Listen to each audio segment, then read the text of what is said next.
이 이자가 미쳤나? 어디서 감히 가르치려 들어? 어디서 근본도 없는 다리병신 주제에 감히 우리 가문의 문턱을 넘어넘봐? 철퍽. 어디서 근본도 없는 다리 병신 주제에 감히 우리 가문의 문턱을 넘어넘봐.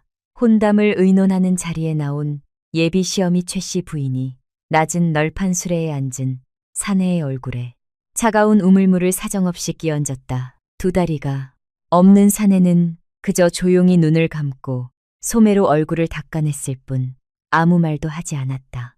그 끔찍한 수모를 당하고도 그는 화 한 번 내지 않았다. 오히려 젖은 손수건을 반듯하게 접어 내려놓으며 낮게 읊조렸다. 이 빚은 반드시 갚아드리리다. 그들은 몰랐다. 자신들이 얼굴에 물을 끼얹은 그 술에 탄 사내가 몇 잡아 질 뒤 자신들의 숨통을 완벽하게 끊어놓을 삼남상계의 진짜 지배자였다는 사실을, 이야기를 시작하기에 앞서 오늘도 여러분의 가정에 건강과 평안이 함께하기를 바랍니다. 최 씨 부인은 어찌하여 저 사내를 저토록 미워하였을까? 사내의 소매 속에 감춰진 것은 대체 무엇이었을까? 아들 한도영은 어찌하여 그 순간까지 입을 열지 못하였을까? 그리고 그 한 바가지물이 이 거대한 가문을 어떤 나락으로 끌고 갈 것인가?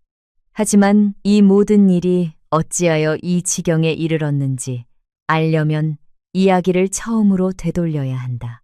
물벼락이 떨어지기 전 그 사내는 실은 이 가문을 망할 위기에서 건져낸 은인이었다는 사실을 아는 이는 아무도 없었다. 경상도 동네 바닷가 외광과 가까운 나루터 인근 언덕배기에는 간판조차 걸지 않은 매화당이라는 이름난 별채가 자리하고 있었다. 아는 사람만 안다는. 그곳은 적어도 석 달 전에는 미리 사람을 보내 자리를 청하여야 겨우 문지방을 넘을 수 있는 동네 관아 인근 세도가들의 은밀한 사랑방이었다. 수십 년 묵은 적송이 기와 지붕을 병풍처럼 둘러싼 마당에는 가을 바람이 불 때마다 은은한 솔향이 흩날렸다. 하나, 오늘 가장 안쪽에 자리한 안쪽 별실 매화실의 공기만은 그 솔향이 무색할 만큼 차갑고 메말라 있었다. 은혜, 너는 대체 생각이 있는 게냐 없는 게냐. 가장 귀한 다과상, 위 상석에 앉은 최 씨 부인이 신경질적으로 찻잔을 내려놓으며 입을 열었다. 그녀의 손목에서는 값을 매기기 힘든 옷가락지와 금비녀가 서늘한 빛을 뿜어냈다. 머리부터 발끝까지 명주와 비단으로 휘감은 그녀는 오늘 이 혼담을 의논하는 자리가 못마땅한 듯 잔뜩 미간을 찌푸리고 있었다. 어디서 근본도 없는 계집한테 홀려서는 우리 한영방이 비록 근래에 일어선 집안이라고는 하나 동네 바닥에서 이름대면 다 아는 가문이다. 너는 관아의 역사를 맡아 하는 번듯한 가문의 자제인데 굳이 호라비 밑에서 큰 흠 있는 아이를 만나야겠느냐. 그냥 돈이나 좀 쥐어주고 떼어내라 하지 않았느냐. 어머니, 제발요. 은혜가 곧 도착할 시각입니다. 흠이라니요. 은혜는 일도 잘하고 심성도 얼마나 바른데요. 한도영은 식은 땀을 닦으며 기어 들어가는 목소리로 변명했다. 향교에서 글을 익히고 관아에 문서일을 맡아보는 그였지만 평생 어머니의 치마폭에서만 자란 나약한 자식이나 다름없었다. 그의 곁에 앉은 아비 한덕수는 혀를 차며 장부만 들여다보고 있었다. 네, 어미 말이 틀린 데가 하나도 없다. 격이 맞아야 말이 통하고 혼사가 오가는 법이다. 오늘 내 바쁜 시각을 쪼개어 나온 것도 네가 하도 고집을 부리니 얼굴이나 한번 보고 확실히 떼어내려는 것뿐이다. 알겠느냐. 최 씨 부인과 한덕수 두 사람의 머릿속에 은혜란 그저 온순하고 번듯한 아들을 물어 신분을 높이려는 가난하고 독한 계집, 그 이상도 이하도 아니었다. 그 오만함이 곧 자신들을 끔찍한 나락으로 끌고 들어갈 동아줄인 줄은 꿈에도 모른 채였다. 같은 시각 요릿집 뒷길로 낡은 소달구지 한 대가 미끄러지듯 들어와 멈춰섰다. 뒷자리에서 은혜가 먼저 내렸다. 단정한 옥색 저고리를 입은 그녀는 깊은 숨을 한 번 내쉬고는 손에 익은 솜씨로 수레 뒤에 실려있던 접힌 널판. 수레를 꺼냈다. 덜컥 나무 바퀴를 펼치고 축을 맞추는 손길은 늘 하던 일이었으나 오늘따라 은혜의 손끝은 파르르 떨리고 있었다. 수레 안에서 아비 문덕보가 천천히 몸을 움직여 널판 수레로 옮겨 앉았다. 무릎 아래가 텅 빈 채 바짓단이 허전하게 접혀 있었다. 15년 전 거대한 태풍 속에서 침몰하는 조은선에 갇힌 사람들을 구하다 잃은 달이었다. 조정에서 내린 영광스러운 치아문이었으나 세속의 잔인한 시선 앞에서는 늘 딸에게 짐이 되는 것 같아. 아비의 가슴 한구석은 늘 아렸다. 아버지 가끈이 좀 비뚤어졌어요. 은혜가 애써 밝은 목소리로 다가가 아비의 짙은 남색 도포깃을 매만졌다. 수수한 무명 옷이었으나 실은 그 도포는 한양의 명장이 문덕보의 체형에 맞춰 한 땀 한 땀 지어낸 최상품 비단이었다. 물론 은혜는 아비가 그저 딸의 혼담 자리를 위해 무리해서 새 옷 한 벌을 지었으려니 여기고 있었다. 문덕보는 딸의 가늘게 떨리는 손을 자신의 크고 거친 손으로 다정히 덮었다. 굳은 살 박인 따뜻한 손이었다. 괜찮다. 너는 오늘 세상에서 제일 곱다. 겁먹지 말고 어깨 펴라. 우리 딸 아무나 못 데려간다. 아비가 씩 웃어 보이자 은혜도 그제야 굳었던 표정을 풀고 마주 웃었다. 예, 고마워요. 아버지 은혜가 술에 손잡이를 쥐고 요릿집 안채로 향하는 길.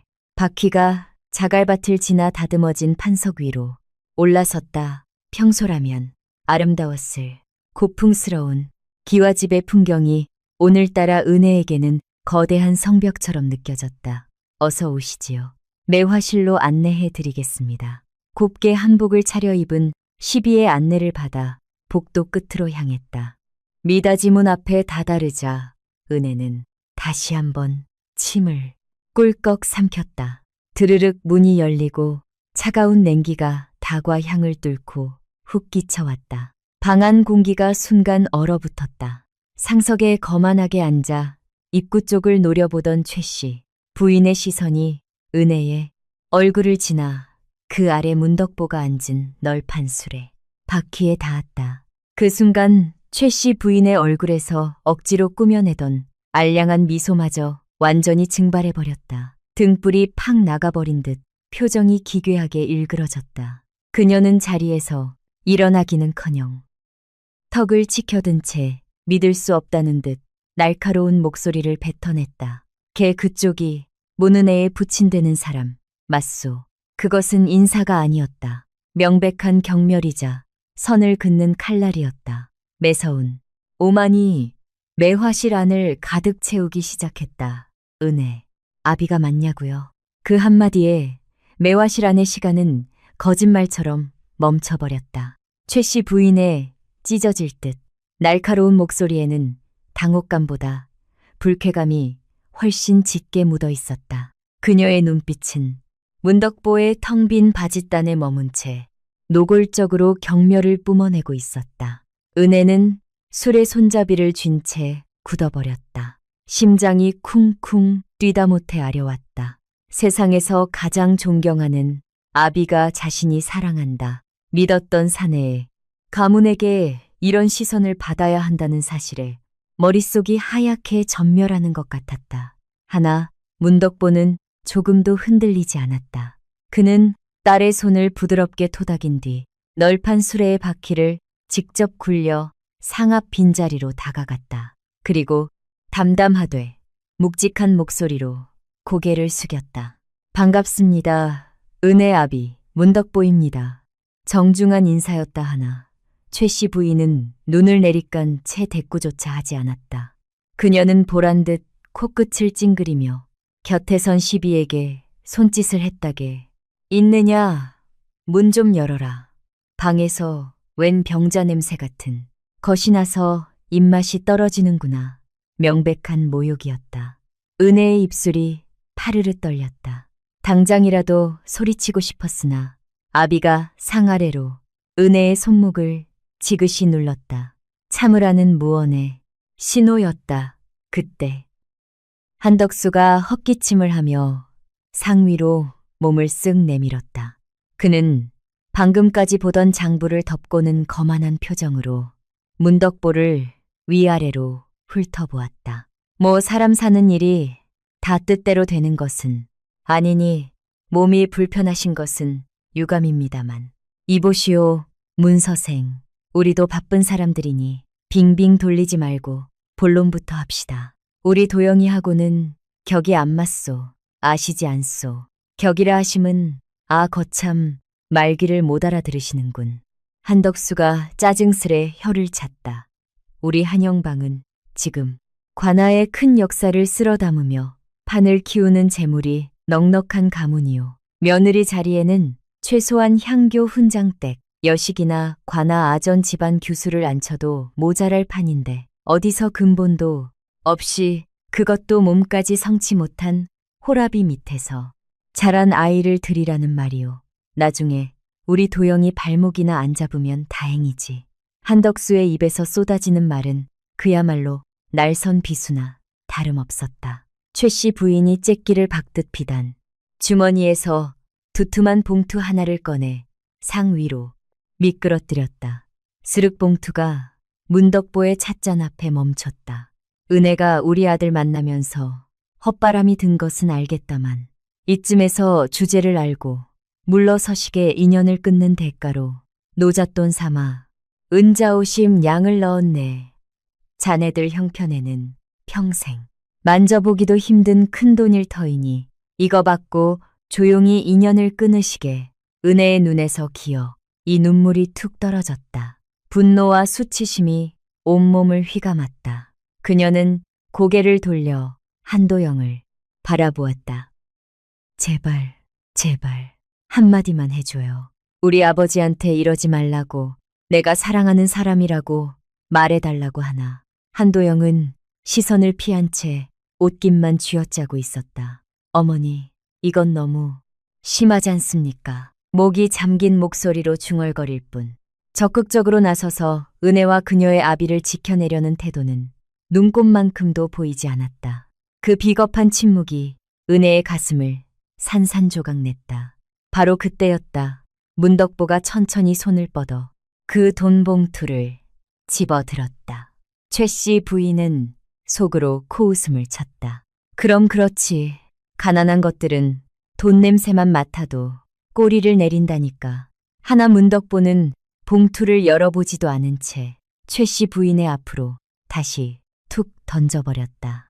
봉투가 상 아래로 툭 떨어졌다. 돈 자랑은 딴 데 가서 하시지요. 문덕보의 목소리는 낮았으나 그 안에는 거스를 수 없는 거대한 위엄이 서려 있었다. 내 딸은 그대들의 그 알량한 돈 몇 푼으로 평가받을 물건이 아니오. 자식의 연을 논하는 자리에 나와 사람에 대한 기본 예의조차 갖추지 못하는 천박한 가문이라면 우리 쪽에서도 사양하겠소. 천박한 가문. 그 말이 최 씨 부인의 영린을 건드렸다. 평생 졸부라는 꼬리표를 때려 발버둥 쳐온 그녀에게 널판 수레에 앉은 볼품없는 사내가 날린 그 한마디는 참을 수 없는 모멸이었다. 이 이자가 미쳤나. 어디서 감히 가르치려 들어 순간 이성을 잃은 최 씨 부인의 손이 상 위에 놓인 차가운 물그릇을 움켜쥐었다. 그리고 아무런 예고도 없이 문덕보의 얼굴을 향해 그 물을 거칠게 끼얹어 버렸다. 철퍽 경쾌해야 할 물소리가 섬뜩하게 방 안을 울렸다. 차가운 물줄기가 문덕보의 이마를 때리고 콧등을 타고 흘러내려 그의 하얀 저고리를 차갑게 적셨다. 요릿집 안에 시간이 완벽하게 얼어붙었다. 시비는 헉하고 숨을 들이켰고 한덕수조차 아내의 돌발 행동에 놀라 눈을 동그랗게 떴다. 물방울이 뚝뚝 떨어지는 소리만이 그 숨막히는 정적을 채우고 있었다. 아버지, 은혜의 비명이 터져 나왔다. 그녀는 허겁지겁 소매자락을 뽑아 아비의 얼굴을 닦으려 했다. 손이 미친 듯 벌벌 떨렸다. 한도영이 당황하며 자리에서 벌떡 일어났다. 그는 은혜의 팔을 다급히 붙잡았다. 은혜야, 어머니가 요즘 심기가 좀 예민하셔서 그러시니 네가 좀 참아라.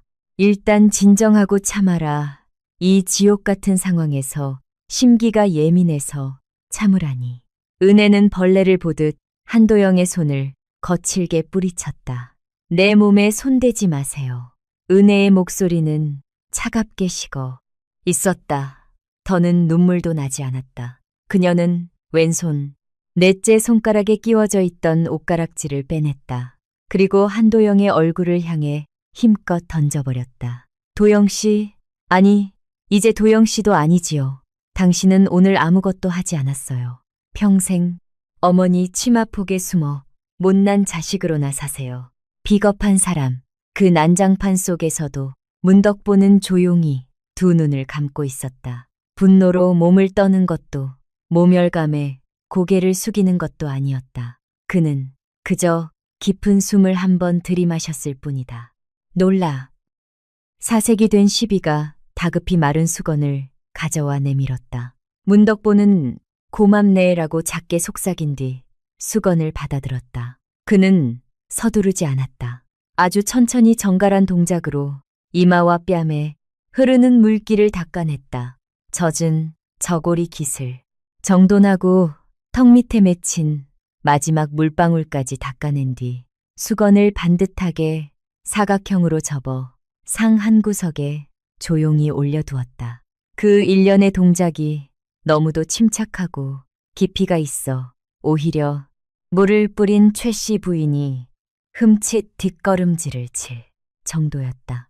마치 무너지지 않는 거대한 바위 앞에서 자신의 나약함을 들켜버린 듯한 기이한 두려움. 최 씨 부인은 등골을 타고 오르는 서늘함에 입술을 깨물었다. 문덕보가 천천히 눈을 떴다. 물기를 머금은 그의 눈동자는 깊고 아득한 심연 같았다. 그는 세 사람을 차례로 응시한 뒤 낮고 분명한 목소리로 말했다. 오늘 참으로 잘 배웠습니다. 이 빚은 머지않아 반드시 갚아드리리다. 그 말을 끝으로 문덕보는 스스로 널판 수레의 바퀴를 굴려 방향을 틀었다. 은혜가 말없이 뒤에서 손잡이를 잡고 방을 나섰다.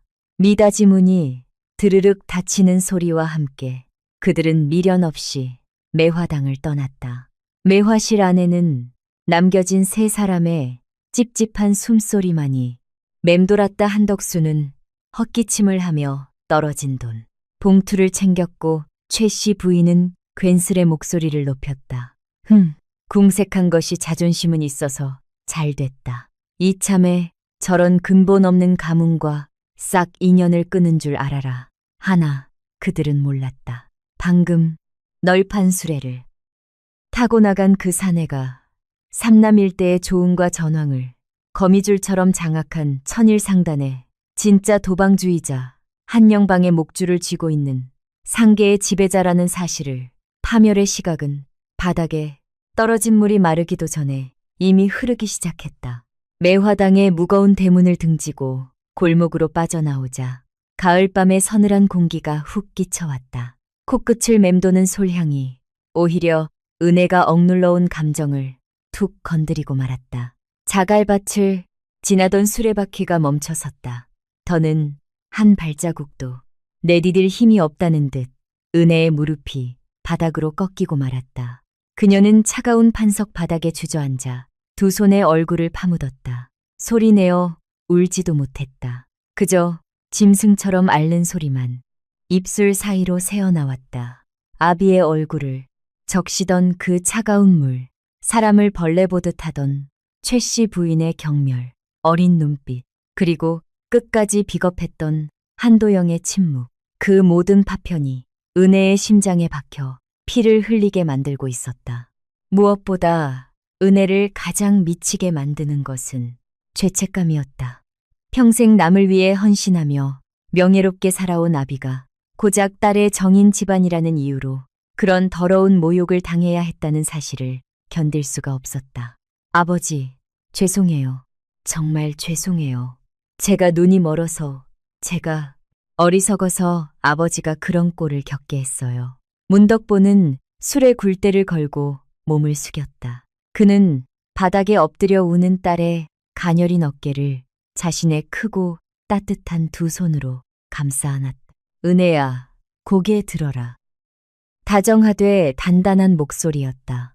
은혜가 눈물 범벅이 된 얼굴을 들자 문덕보는 방금 수모를 겪은 사람이라고는 믿기지 않을 만큼 평온한 미소를 짓고 있었다. 내 잘못이 아니다. 사람을 알아보는 데는 때로 비싼 수업료가 필요한 법이다. 오늘 아비는 물 한 그릇으로 아주 싸게 귀한 딸을 진흙탕에서 건져냈으니 오히려 감사할 일이지. 허나 아가 못된 자들은 그 진흙탕에 그대로 두고 오면 그만이다. 마음에 담아둘 것 없다. 알겠느냐? 문덕보는 거친 엄지로 딸의 뺨에 흐르는 눈물을 닦아주었다. 그 따뜻한 온기에 은혜는 간신히 고개를 끄덕이며 몸을 추슬렀다. 골목 어귀에는 이미 기별을 받고 대기 중이던 검은 칠을 한 큰 소달구지가 미끄러지듯 다가와 멈췄다. 천일 상단에 오랜 신복인 최일도가 재빨리 내려 뒷자리 발을 걷었다. 최일도는 문덕보의 젖은 저고리를 보고 눈빛이 매섭게 변했으나 이내 입술을 굳게 다물고 문덕보가 수레에 오르는 것을 도왔다. 수레가 부드럽게 미끄러지며 나루터 쪽으로 방향을 틀었다. 은혜는 창가에 머리를 기댄 채 소리 없이 흐느끼고 있었다. 오늘 밤은 혼자 실컷 울게 내버려 두는 것이 낫다고 판단한 문덕보는 가만히 바깥을 응시했다. 그런데 말이다. 딸이 고개를 돌려 바깥을 보는 그 짧은 순간 문덕보의 온화했던 눈빛은 거짓말처럼 완벽하게 돌변했다. 자애롭던 아비의 얼굴은 온데간데 없이 사라지고 수십 척의 좋은 선을 맨몸으로 다루던 상계의 지배자 삼남 일대의 조은과 전황을 거미줄처럼 틀어쥔 천일상단 도방주의 냉혹한 민낯이 드러난 것이다. 그의 눈동자는 폭풍전야의 먹구름처럼 검고 깊게 가라앉아 있었다. 문덕보는 물기가 채 마르지 않은 저고리 깃을 한번 쓸어내리더니 품속에서 작은 서찰과 붓을 꺼냈다. 최일도 붓을 이리 다오. 그리고 지금 즉시 파발을 놓아라. 문덕보의 목소리는 낮고 서늘했다. 한여름에도 등골을 오싹하게 만들 만큼 차가운 어조였다. 최일도는 즉각 목소리만으로도 도방주의 심기가 평소와 다르다는 것을 직감했다. 예, 말씀하십시오. 한영방 한덕수 일가단 9자였다. 하나, 그 이름이 문덕보의 입에서 나오는 순간 최일도의 눈빛도 날카롭게 번뜩였다. 최근 관아에 나루터 축조 역사를 맡으며 몸집을 불리고 있는 제법 이름난 장사 집안입니다. 우리 상단과 연계된 좋은 물량의 줄을 대려고 안달이 나 있는 상태입니다. 모든 내역을 적은 장부는 이미 준비되어 있습니다. 혼담 자리가 잡힌 순간부터 최일도는 이미 한영방의 재산과 숨겨진 뒷돈 장부까지 낱낱이 캐놓은 상태였다. 문덕보가 굳이 손을 대지 않아도 될 만큼 작은 가문이었으나 만일을 대비한 것이었다. 문덕보가 창밖으로 빠르게 지나가는 나루터의 등불을 바라보며 입을 열었다. 그들이 우리 상단에 조은과 연결된 역사 물량이 전체 살림에 얼마쯤 되느냐? 정확히 열에 7입니다. 게다가 무리한 확장 탓에 자금이 막혀 전황방을 통해 은자 500냥의 급전을 끌어다 쓴 상태입니다. 그 상환 기한이 다음 달입니다.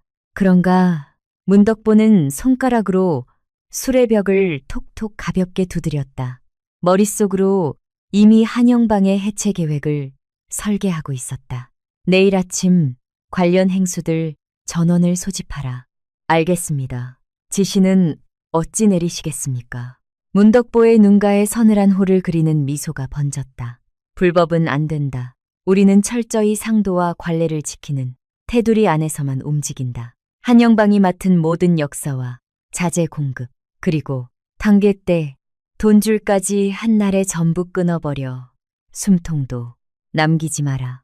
그들이 쥔 모든 재물을 바닥까지 떨어뜨려 자신들이 누구를 건드렸는지 뼈저리게 후회하게 만들어라. 잠시 정적이 흘렀다. 최일도는 문덕보가 이런 식으로 사감을 담아 특정 가문에 벌을 내리는 것을 십수년 만에 처음 보았다. 문덕보는 늘 이성적이고 냉철한 승부사였으니까. 하나 최일도는 묻지 않았다. 주인이 칼을 뽑았다면 사냥개는 그저 적의 목줄을 물어뜯으면 그만이었다. 명심하겠습니다. 내일 아침 빈틈없는 계책을 올리겠습니다. 같은 시각 동네 읍내 으뜸 가는 주루에서 청주를 기울이던 한덕수는 갑자기 등골을 타고 흐르는 오싹함에 몸을 부르르 떨었다. 아니 갑자기 왜 이리 춥지? 문 좀 닫아라. 그는 애캡은 종에게 호통을 쳤으나 그 한기가 열린 문 때문이 아니라는 것을 알 턱이 없었다. 그것은 아주 멀리서 거대한 파도가 그들의 알량한 모래성을 향해 무서운 속도로 돌진하며 만들어내는 파동이었다. 파멸의 시각은 이미 영을 향해 달려가고 있었다. 다음 날 이른 새벽 해가 채 뜨기도 전인 이른 시각이었으나 나루터의 거대한 선착장을 한눈에 내려다보는 천일상단 총단의 대청은 이미 대낮처럼 훤히 불을 밝히고 있었다. 최상급 자단목 탁자를 빙 둘러앉은 12명의 행수들. 그들은 천일상단을 움직이는 핵심 두뇌이자 각 좋은 노선과 전황방을 총괄하는 이들이었다. 평소라면 한 달에 한 번 열리는 정기회합에서나 얼굴을 마주할 법한 이들이 새벽부터 총행수의 긴급 소집을 받고 각근도 제대로 매지 못한 채 달려온 참이었다.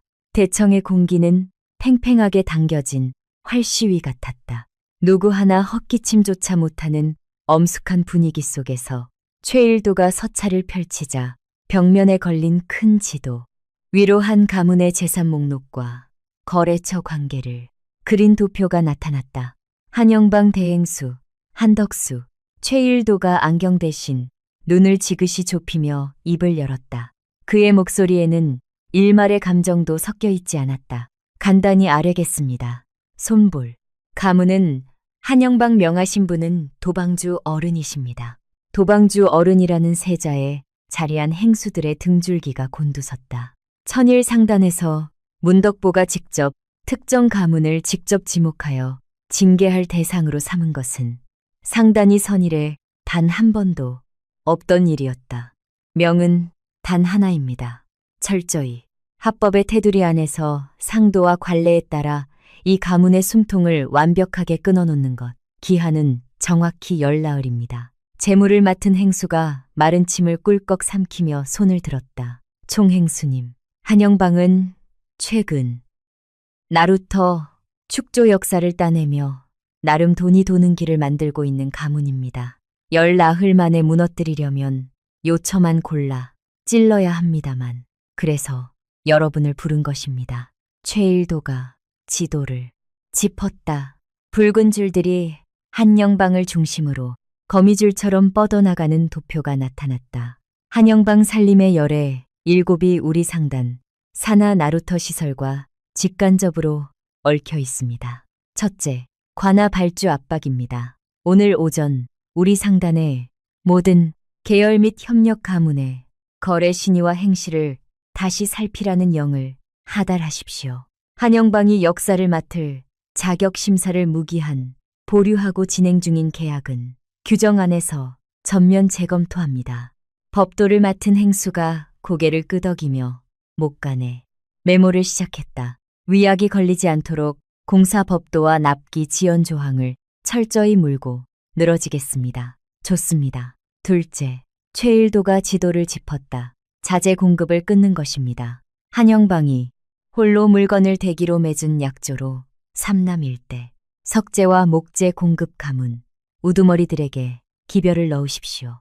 우리 상단이 벌일 다음 대역사에서 먼저 거래를 의논할 가문 명부에 그쪽 이름을 올려두겠다고 대신 한영방에 대는 물건값은 오늘부로 3배로 올리거나 납기를 미루라 하십시오. 시세와 수요에 따른 자연스러운 갑인상으로 포장하면 관례상 아무 문제 없습니다. 상역을 맡은 총행수가 차갑게 웃으며 거들었다. 마지막 셋째, 이것이 핵심입니다. 최일도의 눈빛이 매섭게 번뜩였다. 한영방은 무리한 몸집 불리기로 지금 전황방에서 은자 500냥 규모의 급전을 끌어다 쓴 상태입니다. 기한이 다음 달입니다. 그 전황방의 우두머리는 우리 상단이 최대 물주로 있는 자입니다. 당장 기별하여 한영방의 상환 기한 연장, 심사를 부결시키라 하십시오. 대청에 있던 모두가 짧은 탄성을 내뱉었다. 발주가 끊기고 자재가 막힌 상태에서 돈줄까지 끊긴다. 그것은 가문의 곧 즉각적인 사망 선고나 다름없었다. 발주, 자재, 돈줄, 이세. 갈래가 동시에 들어가면 한영방은 정확히 열흘 뒤부터 어음을 막지 못해 무너질 것입니다. 자, 질문 있습니까? 아무도 대답하지 않았다. 거대한 재력을 가진 포식자가 어찌 먹잇감을 사냥하는지 그 잔혹하고 정교한 계략이 방금 완성된 참이었다. 그럼 시작하십시오. 최일도의 서늘한 명과 함께 거대한 파도가 소리 없이 한영방을 향해 밀려가기 시작했다. 같은 시각 살벌한 계략이 짜여지던 총단과는 대조적으로 문덕보의 사가에서는 아주 따뜻하고 고소한 냄새가 피어오르고 있었다. 대청 자리에 웅크린 채 쓰러져 잠들었던 은혜가 뒤척이며 눈을 떴다. 퉁퉁 부은 눈꺼풀 탓에 시야가 흐릿했다. 밤새 얼마나 울었는지 베개가 축축하게 젖어 있었다. 멍한 머리를 부여잡고 일어난 은혜의 코끝에 진한 참기름 냄새와 구수한 국물 냄새가 닿았다. 그 냄새를 따라 발을 질질 끌며 부엌으로 향한 은혜는 그 자리에 우뚝 멈춰섰다. 아침 햇살이 비쳐드는 넓은 부엌, 널판 수레에 앉은 아비가 앞치마를 두른 채 화덕 앞에 있었다. 도마 위에는 곱게 다진 쇠고기가 놓여 있었고 소단에서는 푸릇한 미역이 뽀얀 국물과 함께 보글보글 끓고 있었다. 미역국이었다. 어릴 적 어미가 병으로 세상을 떠난 뒤부터 아비가 은혜의 생일마다 혹은 은혜가 지독한 감기로 알아놓을 때마다 손수 끓여주던 바로 그 미역국이었다. 오늘은 생일도 아닌데 아버지 잠긴 목소리로 은혜가 부르자 문덕보가 국자로 간을 보다 말고 고개를 돌렸다. 딸의 퉁퉁 부은 얼굴을 본 문덕보의 눈빛이 한순간 아프게 흔들렸으나 그는 이내 담담한 미소를 지어 보였다. 일어났느냐? 가서 세수하고 오너라 상 다 됐다. 은혜는 상 옆에 멍하니 주저앉았다. 곧이어 아비가 김이 모락모락 나는 쌀밥과 한가득 담긴 미역국을 은혜 앞에 내려놓았다. 잘 구운 조기구이도 한 마리 놓였다. 먹어라 고기 듬뿍 넣었다. 은혜는 숟가락을 들어 뜨거운 국물을 한 모금 삼켰다. 깊고 진한 세상에서 가장 따뜻한 맛, 그 맛이 혀끝에 닿는 순간 어젯밤 억눌렀던 서름이 다시금 왈칵 밀려 올라왔다. 은혜의 커다란 눈에서 눈물방울이 툭 떨어져 미역국 위로 동그란 파문을 일으켰다. 혼인 같은 것 안 해도 되는데 은혜가 숟가락을 쥔 채 훌쩍이며 중얼거렸다. 제가 눈이 삐었었나 봐요. 그렇게 못된 사람들인 줄도 모르고 아버지한테 그런 상처를 주게 만들고 저는 정말 못난 딸이에요. 은혜가 고개를 숙인 채 어깨를 들썩이자 문덕보는 조용히 젓가락을 들었다. 그는 조기의 가장 부드러운 살을 정성스레 발라내어 은혜의 밥그릇 위에 툭 올려주었다. 밥 먹어라 울더라도 밥은 든든히 먹고 울어라. 밥심이 있어야 슬픔도 이겨내는 법이다. 우리 고운 딸 얼굴 반쪽 되겠구나. 어서 먹어라. 아비는 어젯밤의 모욕에 대해서는 단 한마디도 꺼내지 않았다.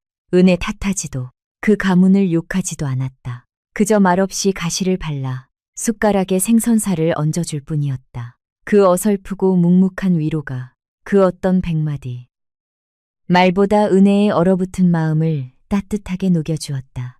그녀는 눈물이 콧물과 섞여 범벅이 된 얼굴로 꾸역꾸역 미역국에 밥을 말아먹었다. 맛있어요. 그래, 천천히 먹어라. 채알라. 문덕보는 널판 수레에 앉은 채 밥을 먹는 딸에 정수리를 자애로운 눈빛으로 바라보았다. 어젯밤 최일도에게 살벌한 지시를 내리던 그 서늘하고 잔혹했던 포식자의 모습은 흔적조차 찾아볼 수 없는 그저 자식을 끔찍이 아끼는 평범하고 따뜻한 아비의 얼굴이었다 하나. 은혜는 몰랐다. 자신이 흘리는 눈물 한 방울 한 방울이 지금 이 순간 누군가의 피눈물로 환산되어 그들의 숨통을 조이고 있다는 사실을. 한나절이 지난 후 한영방 대청 한덕수는 안석에 길게 누워 끙끙대고 있었다. 어젯밤 혼담 자리를 시원하게 파토낸 것에 기분이 좋아진 최 씨 부인과 함께 독한 청주를 들이부은 탓에 지독한 숙취에 시달리고 있었다. 아 머리야, 개 있느냐. 꿀물 좀 타오너라. 그때 청지기가 새파랗게 질린 얼굴로 서찰 뭉치를 들고 대청문을 벌컥 열고 들어왔다. 날이 큰일 났습니다. 이놈이 기별도 없이 들어오고 지랄이냐. 꿀물을 가져오라니까 그게 문제가 아닙니다. 방금 나루터 축조 역사 발주처에서 공문이 내려왔습니다. 한덕수가 짜증스레 몸을 일으켰다. 공문 낼 모레 착공인데 무슨 공문? 어서 읽어보아라. 청지기의 손이 바들바들 떨렸다. 한영방과의 약조를 다시 잇는 일과 착공 승인을 전면 보류한다 합니다. 사유는 거래 신의와 행시를 다시 살핀다는 것과 공사법도에 어긋난다는 우려라 적혀 있습니다. 뭐뭐 미친 것 아니냐. 계약서에 도장 찍은 지가 언젠데 한덕수가 서찰을 빼앗아 들고 길길이 날뛰는 찰나 대청 밖에서 급한 전갈꾼의 발소리가 연달아 들려왔다. 서찰을 받아든 시비의 손이 파르르 떨렸다. 목행수 댁에서 보낸 서찰이었는데 자재 물건값을 3배로 올리겠다는 통보였다. 이어 또 다른 전갈꾼이 들이닥쳐 다른 서찰을 내밀었다.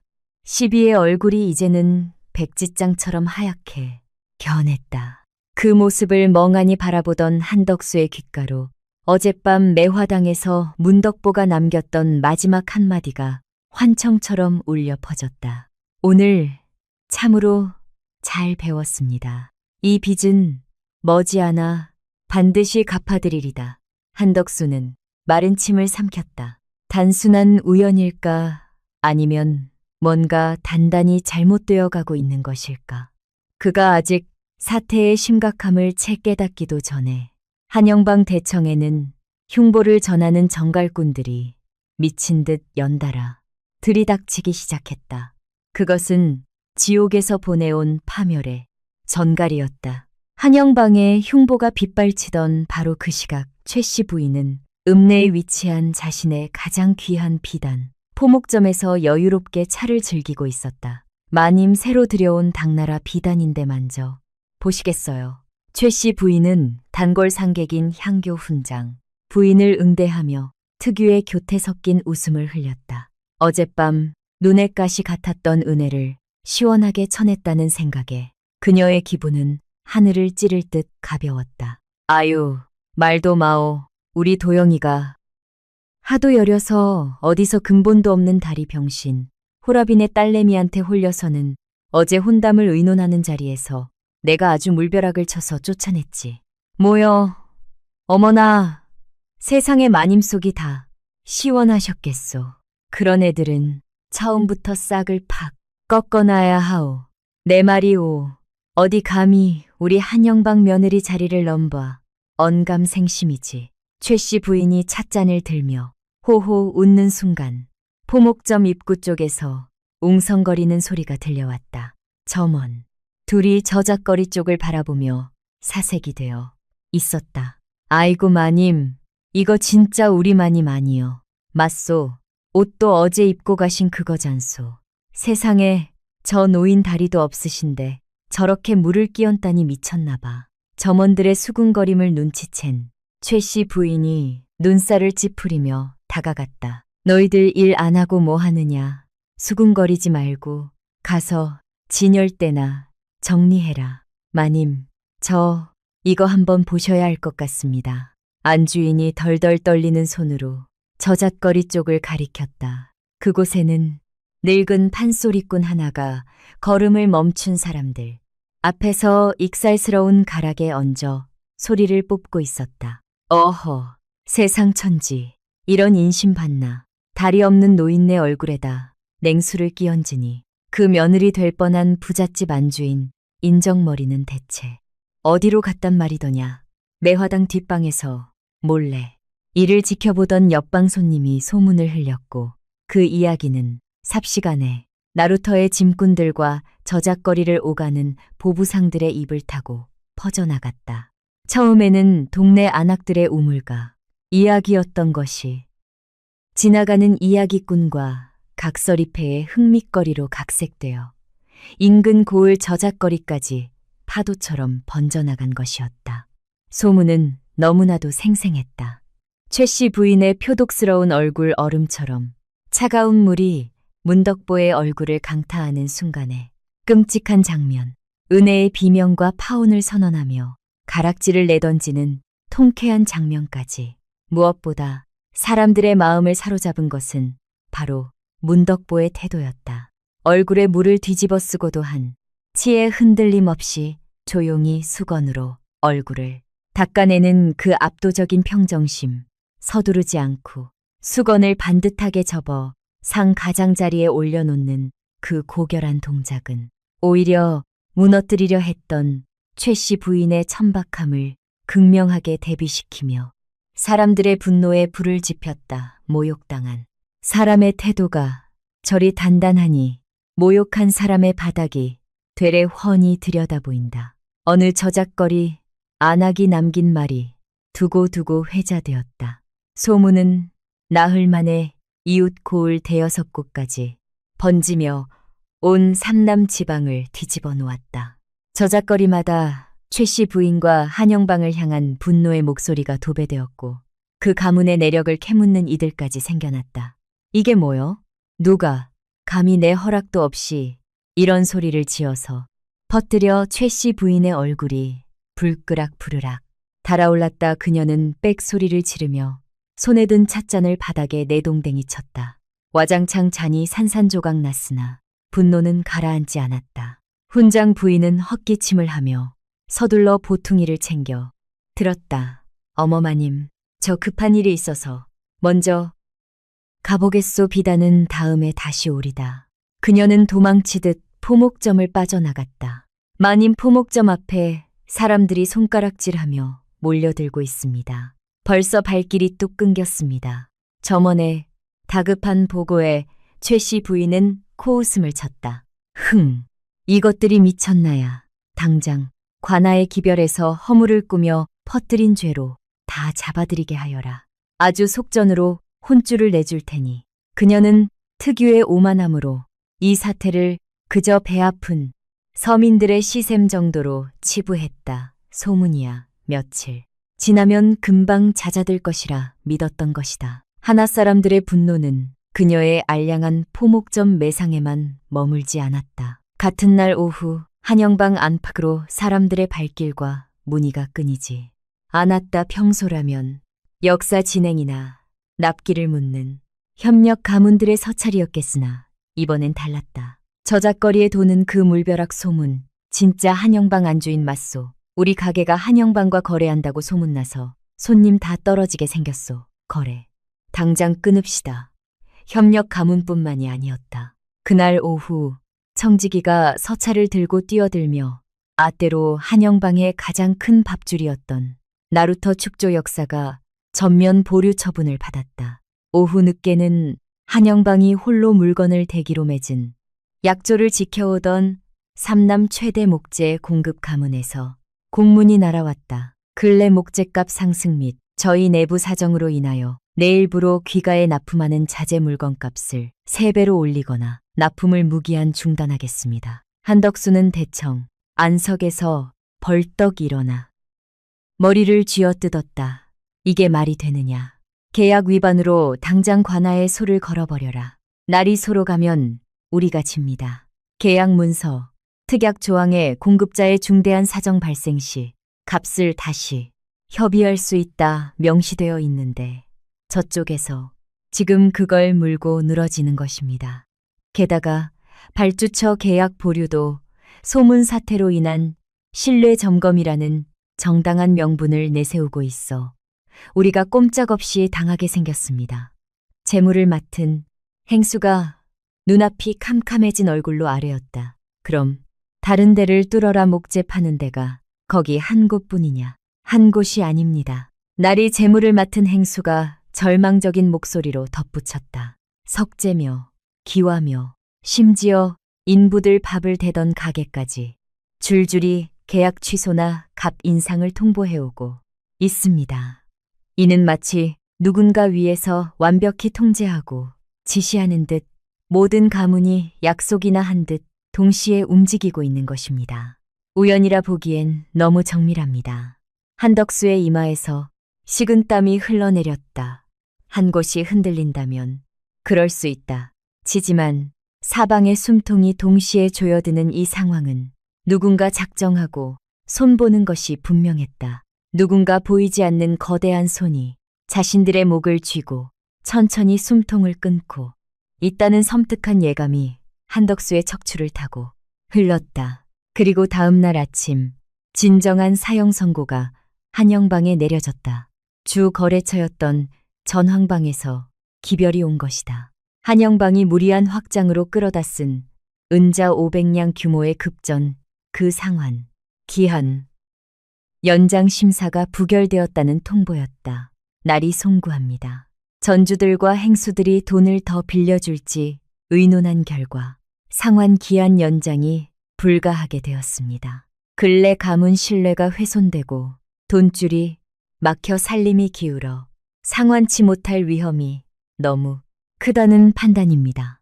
다음 장날까지 급전 전액 은자 500량을 갚으셔야 합니다. 한덕수의 손에서 서찰이 툭 떨어졌다. 발주가 끊기고 자재 납품이 끊기고 이제는 돈줄까지 완벽하게 차단되었다.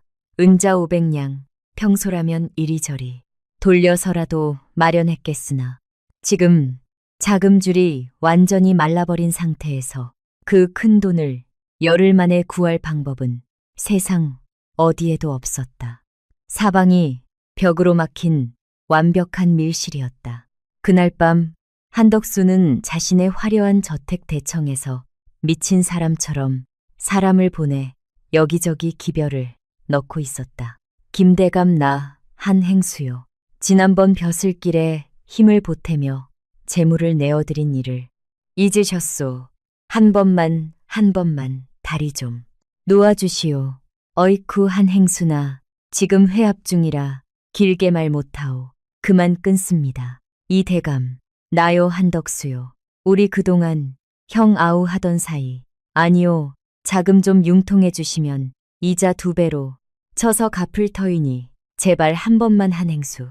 지금 그쪽 가문 터진 일이 한두 가지가 아닌데 내가 미쳤다고 그 진흙탕에 발을 담그겠소. 다신 기별 넣지 마시오.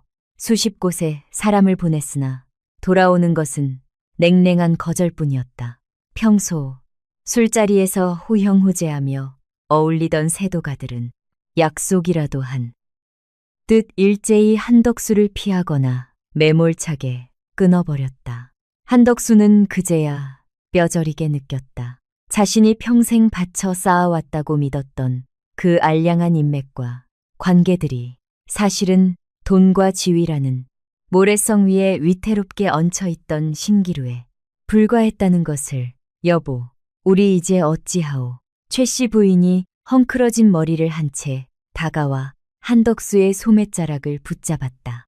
며칠 전에 도도하고 오만했던 기세는 온데간데 없고 잔뜩 겁에 질린 얼굴이었다. 포목점 앞에는 매일같이 사람들이 몰려와 손가락질을 했고 발길이 완전히 끊겨 파리만 날리고 있었다. 몰라, 이 사람아. 이게 다 당신이 그 잘난 입을 잘못 놀려서 벌어진 일. 아니요. 어디서 감히 혼담을 의논하는 자리에서 물을 뿌려 물을 한덕수가 최 씨 부인을 거칠게 밀치며 소리쳤다. 그때 대청 구석에 웅크리고 앉아있던 한도영이 처음으로 입을 열었다. 파혼당한 충격과 향교 문서일도 하지 못하고 쏟아지는 손가락질에 시달리던 그는 얼굴이 반쪽이 되어 있었다, 어머니. 아버지 한도영의 목소리가 파르르 떨렸다. 우리 사죄를 드려야 할 것 같습니다. 최 씨 부인이 확 돌아보았다. 미친 사람처럼 헝클어진 머리 아래로 표정이 딱딱하게 굳어 있었다. 누구한테? 은혜 아버지께요.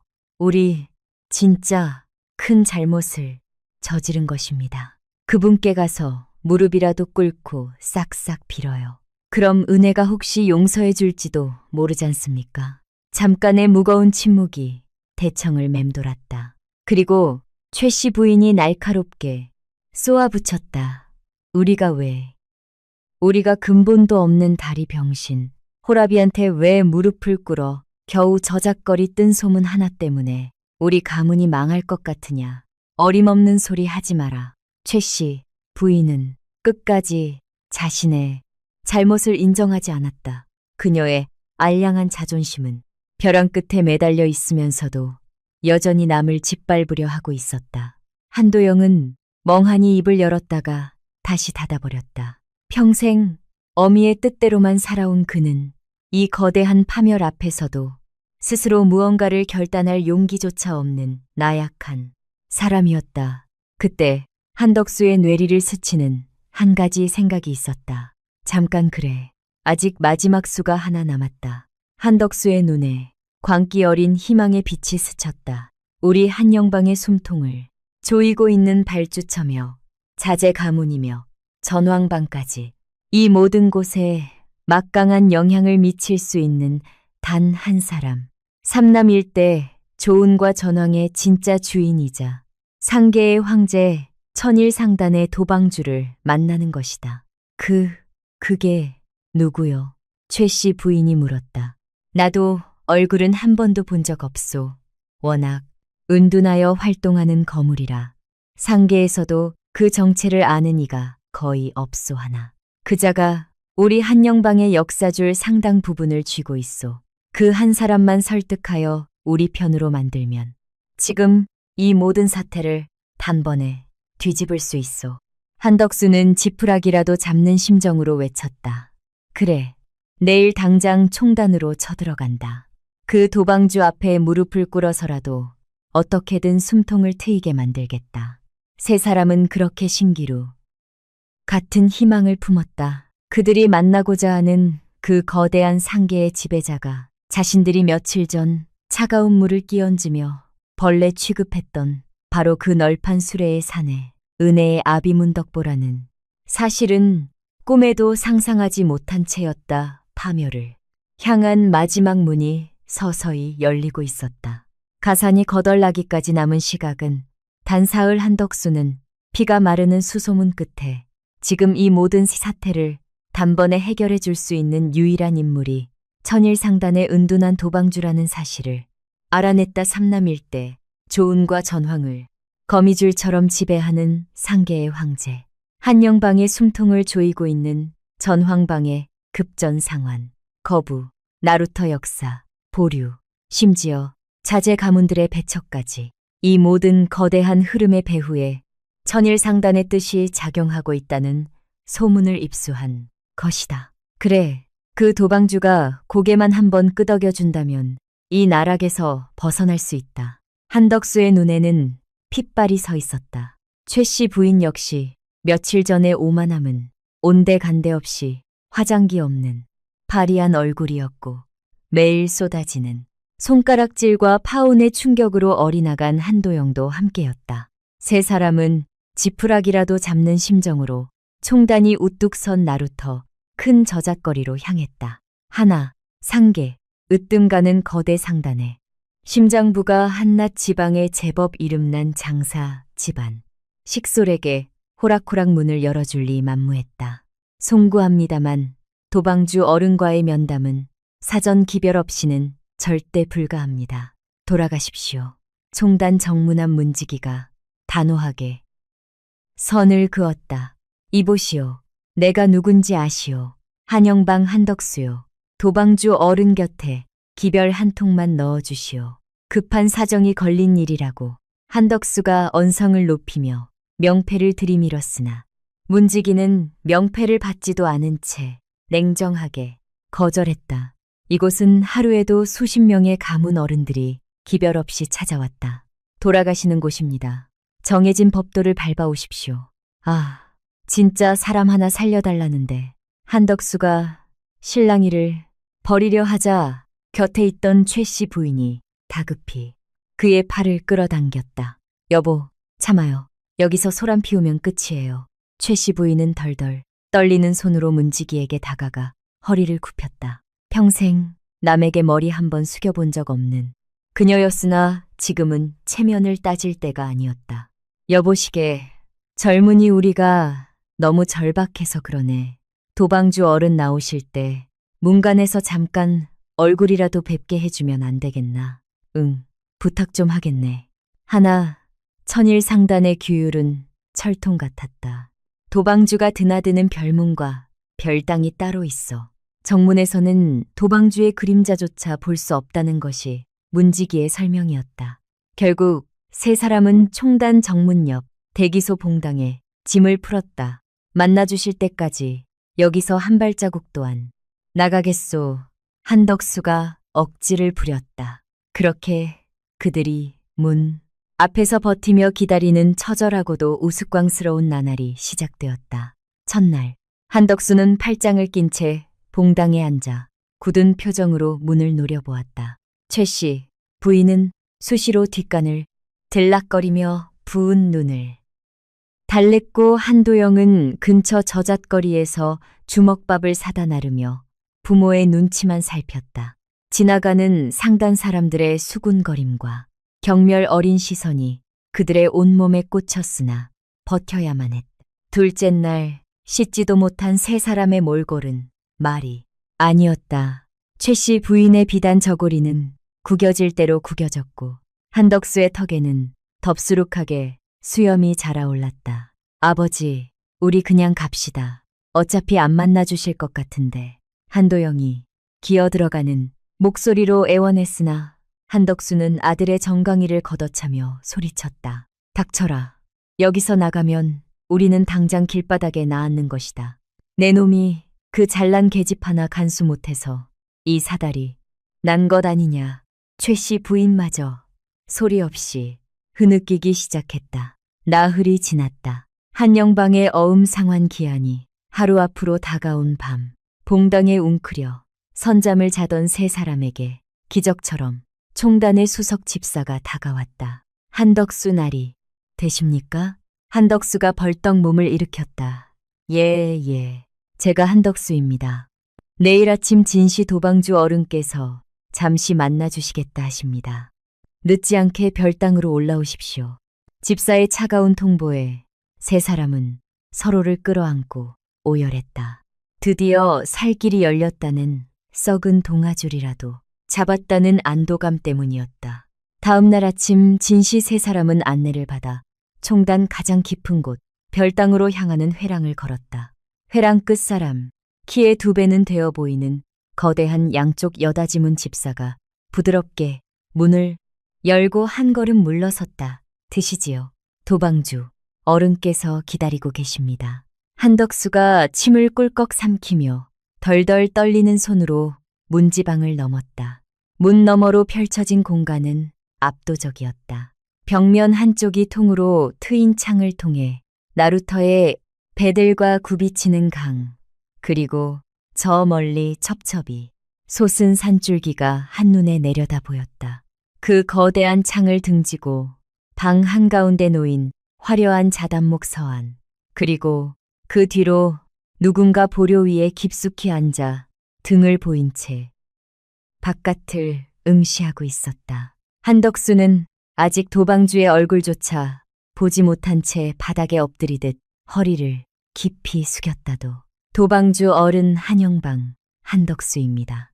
이른 아침부터 귀한 시각 내주셔서 참으로 감사드립니다. 뒤이어 최 씨 부인도 바닥에 털썩 주저앉아 눈물 콧물을 쏟아내며 두 손을 모아 비비기 시작했다. 도방주 어른, 저희가 죽을 죄를 지었습니다. 제발 저희를 한 번만 살려주십시오. 한영방 숨통만 트이게 해주시면 남은 평생 어른의 종처럼 살며 은혜를 갚겠습니다. 제발 자비 좀 베풀어 주십시오. 한도영 역시 부모의 뒤에서 무릎을 꿇은 채 고개를 푹 숙이고 파들파들 떨고 있었다. 방 안은 묘하게 고요했다. 세 사람의 비굴한 애원 소리만 공허하게 울려 퍼질 뿐. 서한 뒤의 인물은 미동조차 하지 않았다. 그리고 잠시 후 낯익다 못해 소름 끼칠 정도로 익숙한 목소리가 넓은 별땅을 울렸다. 바닥에 머리를 조아리고 있던 최 씨 부인이 흠칫 놀라 고개를 들었다. 심장이 덜컥 내려앉는 것 같았다. 목소리, 분명 어디선가 들었던 잊을 수 없는 그 목소리. 스륵 곁에 선 시비가 병풍을 걷어내자 보료 위에 앉아있던 이가 아주 천천히 몸을 돌려 세 사람을 향해 돌아앉기 시작했다.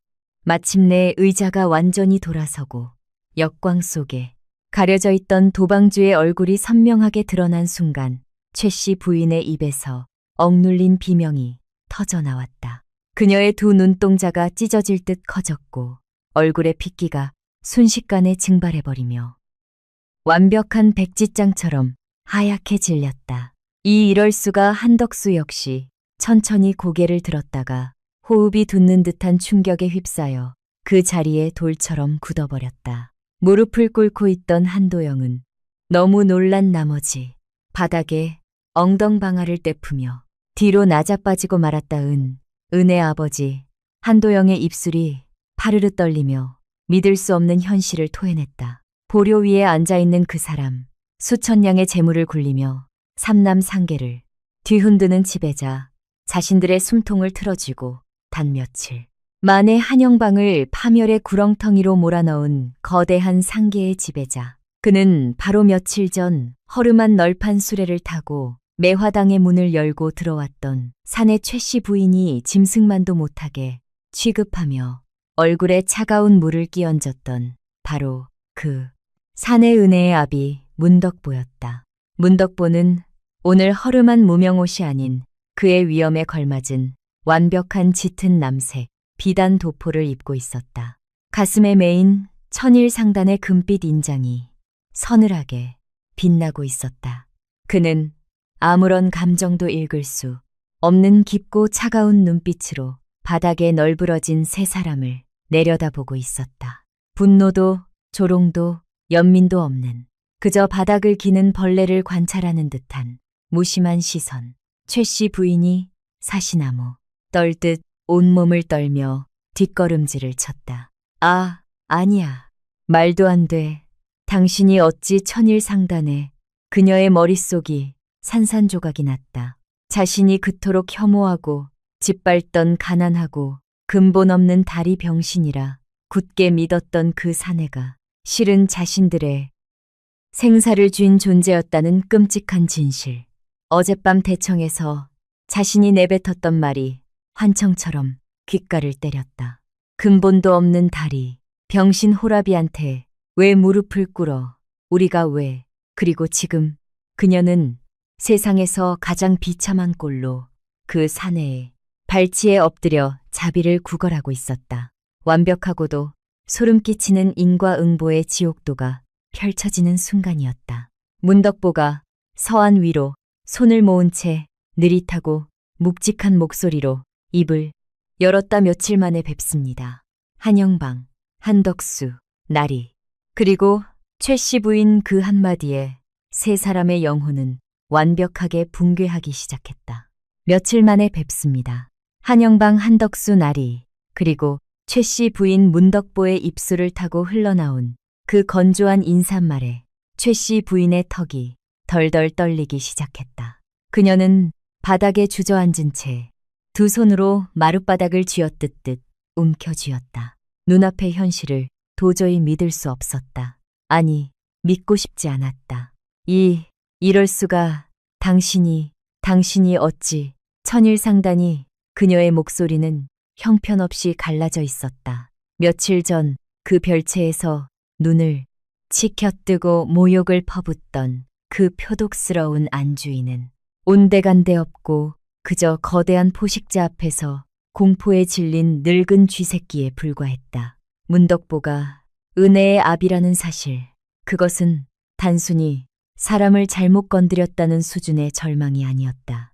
자신들이 무릎을 꿇고 애원해야 할 유일한 구원자가 바로 자신들이 가장 잔인하게 짓밟았던 그 사람이라는 완벽하고도 끔찍한 모순. 최 씨 부인이 다급히 앞으로 기어갔다 무릎으로 마룻바닥을 끼며 문덕보의 서한 앞까지 다가간 그녀는 미친 사람처럼 두 손을 싹싹 비비기 시작했다.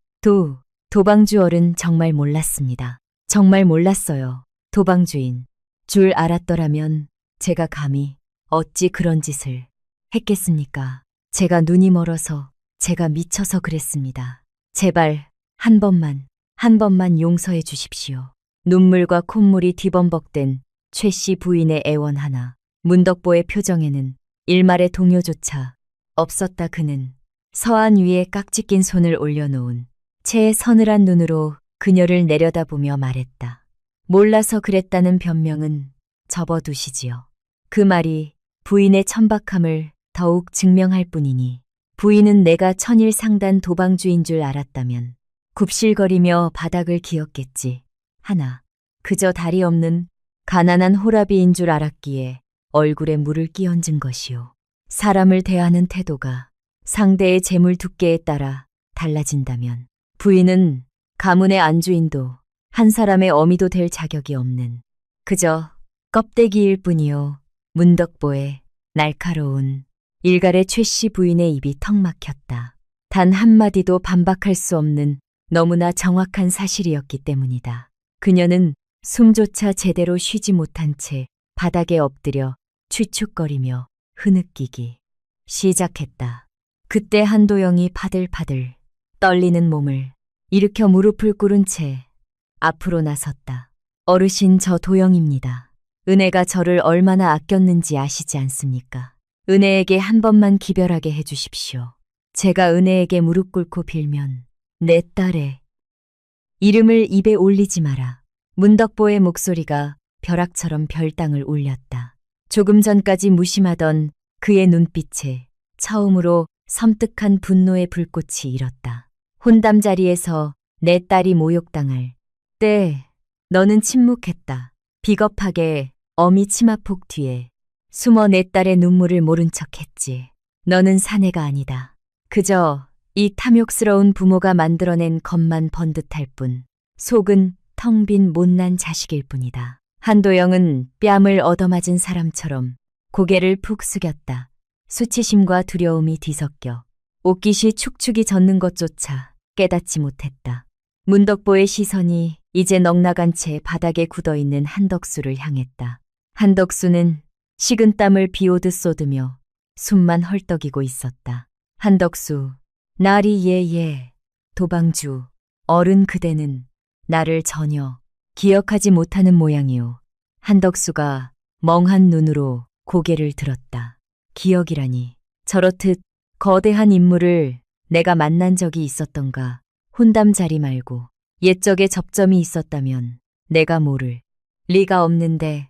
문덕보는 천천히 손을 들어 넓은 별당 한쪽 벽면을 가리켰다. 그의 손끝이 향한 곳에는 값비싼 서화들 사이로 작고 낡은 목판 하나가 걸려 있었다.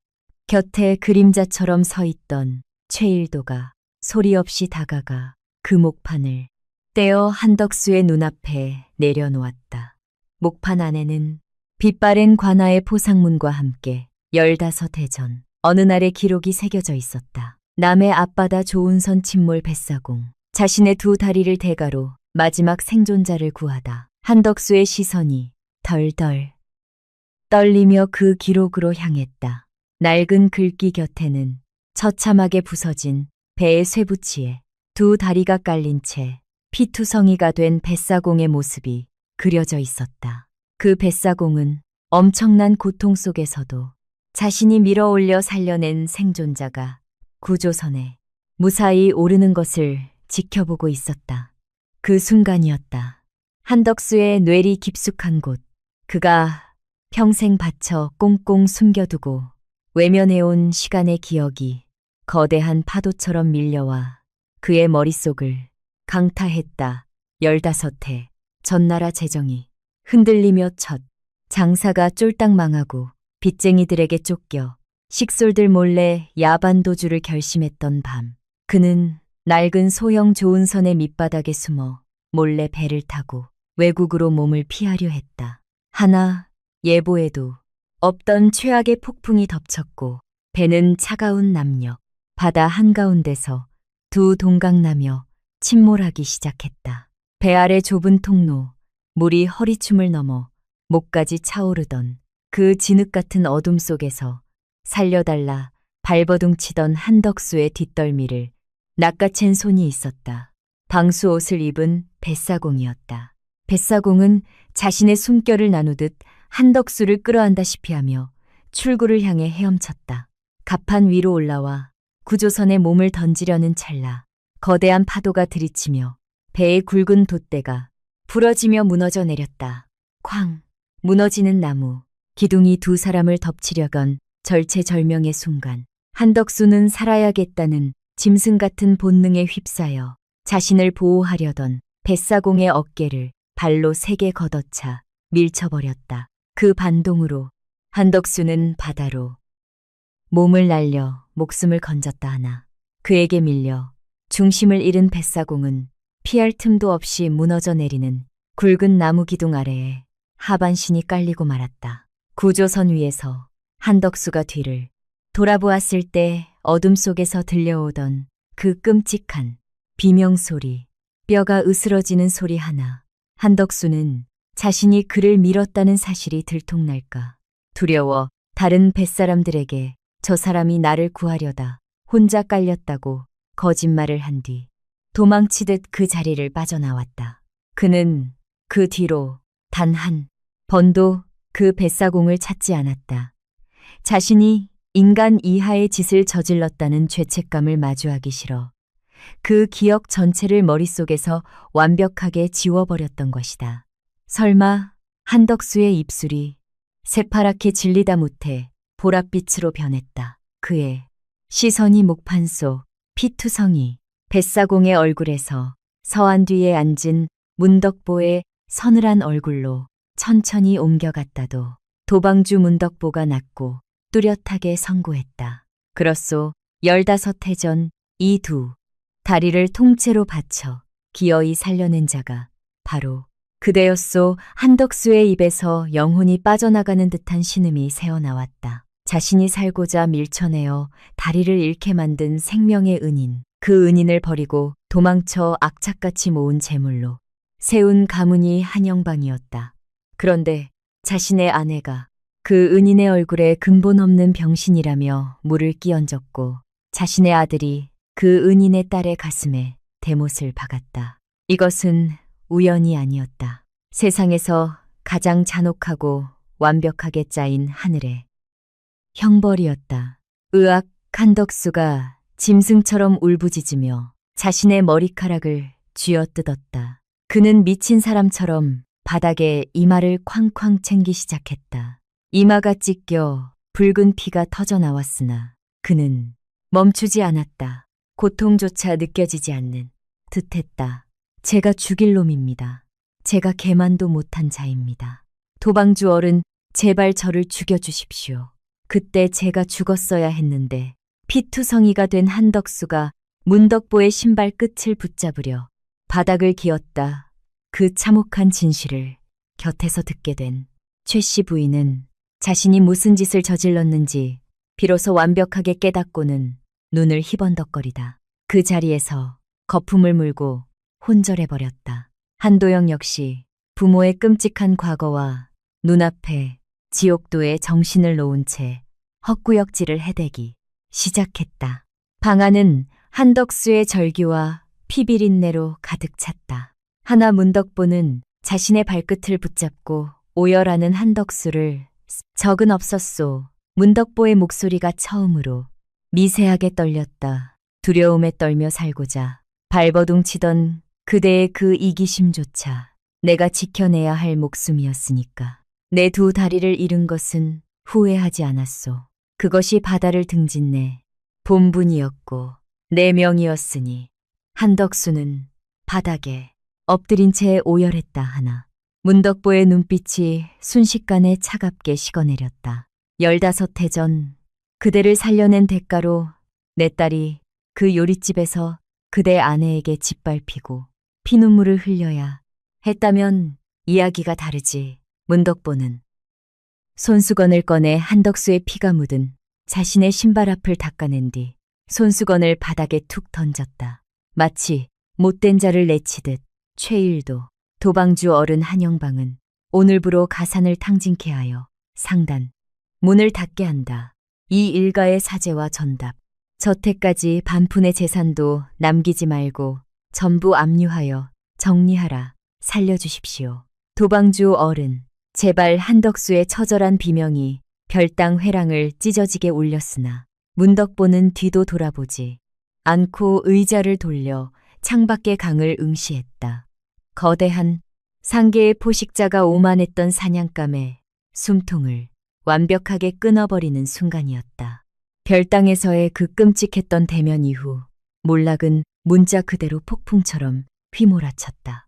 거대한 재력의 생태계에서 상계의 황제가 내린 사형 선고는 단 하루도 미룸이 없었다. 정확히 열나흘, 최일도가 예언했던 바로 그 날짜에 한영방은 가산이 탕진되어 상단 문을 닫았다 돌려막던 어음이 터지고 전왕방의 상환 기한이 지나자마자 빚쟁이들이 승냥이 떼처럼 몰려들었다. 가문의 모든 재산은 봉인되었고 여기저기 세워둔 자재와 연장은 고철 취급을 받으며 압류당했다.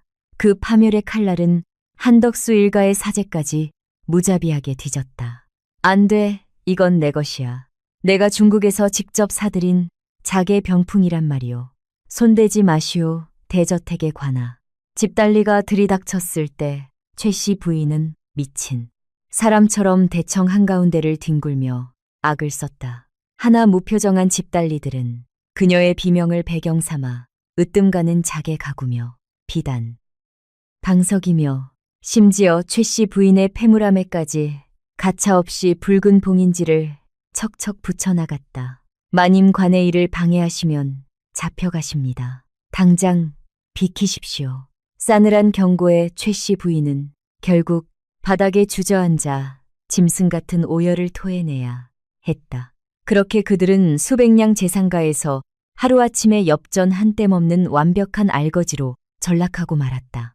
저택은 관아에서 값을 불러 처분되었고 세 사람은 옷가지 몇 벌만 챙긴 채 거리로 나앉았다. 평소 한덕수에게 굽실거리던 수많은 지인들은 발길을 끊고 철저히 그들을 외면했다.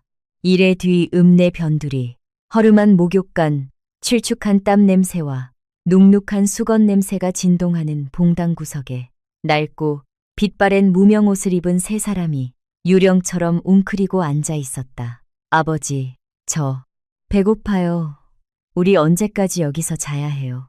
눈이 새막에 파인 한도영이 삶은 달걀 껍데기를 까며 훌쩍거렸다. 향교에 다니던 번듯한 유생은 온데간데 없고 파혼당하고 향교 문서일마저 멋대로 나오지 않아 쫓겨난 그는 완벽한 폐인이 되어 있었다. 최씨 부인은 초점 없는 눈으로 허공만 응시하고 있었다. 옷가락지로 빛나던 그녀의 손가락은 이제 거칠고 때가 타 있었다. 한덕수는 며칠째 깎지 않은 수염을 뜯으며 연신 한숨만 내쉬고 있었다.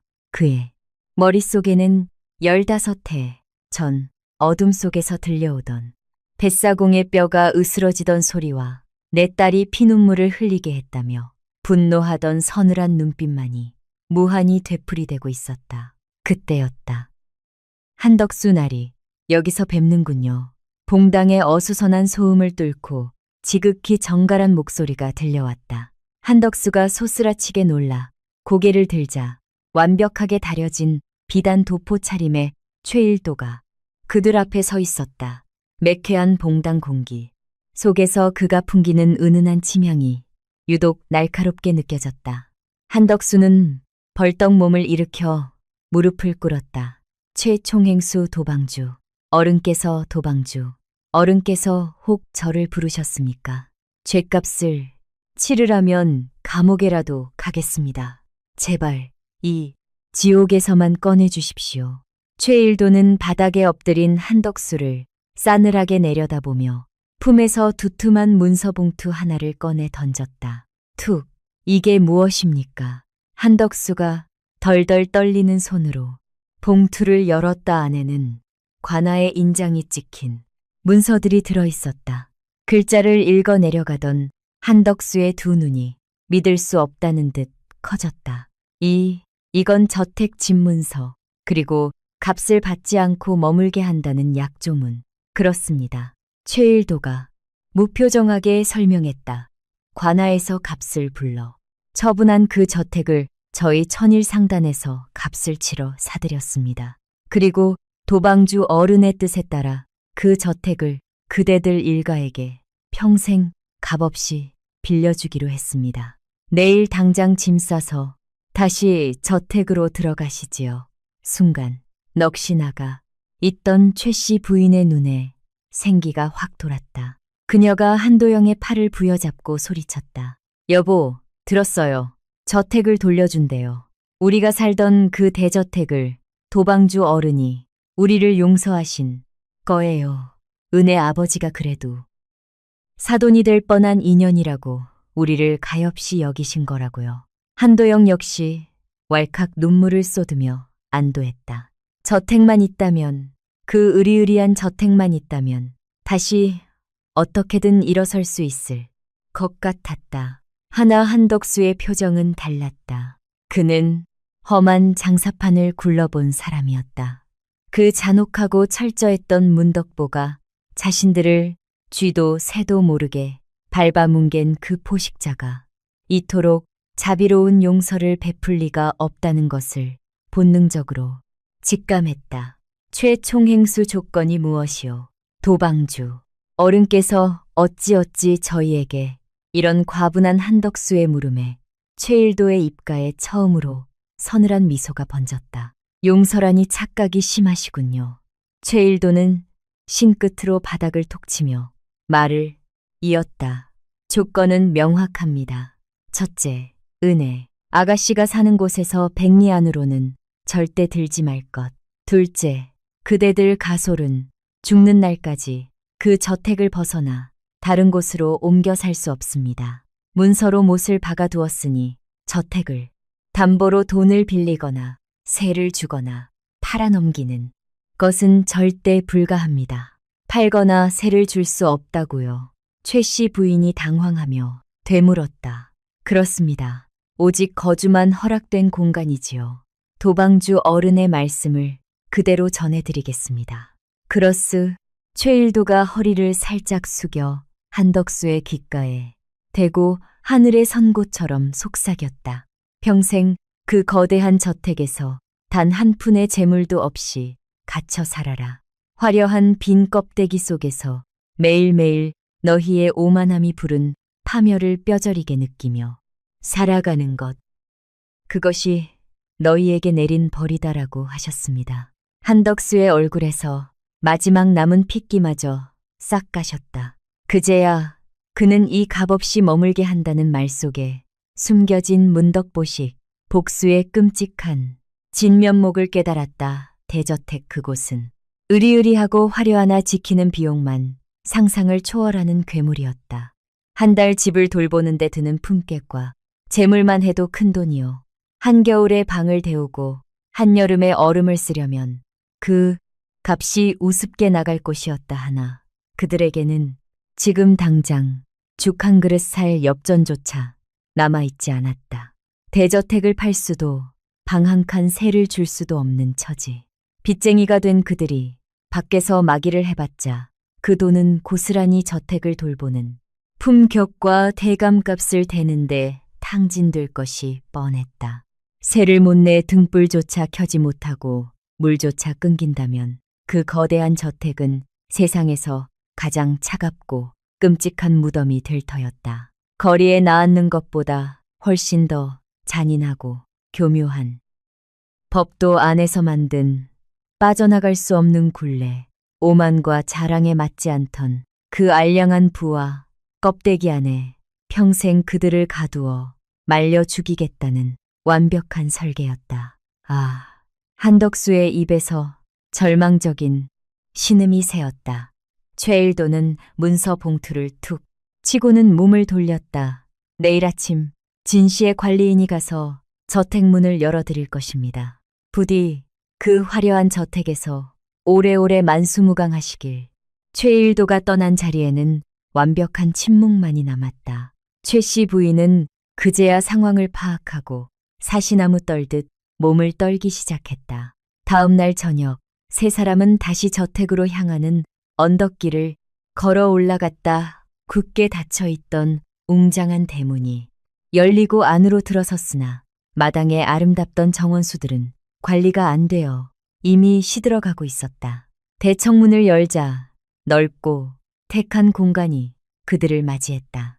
가구도 병풍도 등롱조차 모조리 압류당에 뜯겨나간 대청은 말 그대로 서늘한 석골 같았다. 등에 불조차 켤 수 없는 캄캄한 어둠 속에서 가을밤의 냉기가 마룻바닥을 타고 발끝으로 스며들었다. 여보 추워요. 최 씨 부인이 텅 빈 대청 바닥에 웅크리고 앉아 어깨를 안으며 흐느꼈다. 자랑할 사람도 뽐낼 가구도 없느니 거대하고 차가운 저택 안에서 그녀는 자신이 평생 쳤짰던 욕망과 허영이 결국 자신을 쳤자매는 관짝이 되었음을 뼈저리게 실감했다. 한덕수는 어둠 속에서 창밖을 바라보았다. 저 멀리 읍내의 등불이 반짝이고 있었으나 자신들이 선 이곳만은 빛 한 점 없는 완벽한 어둠이었다. 상대를 망하게 하는 것이 복수가 아니다.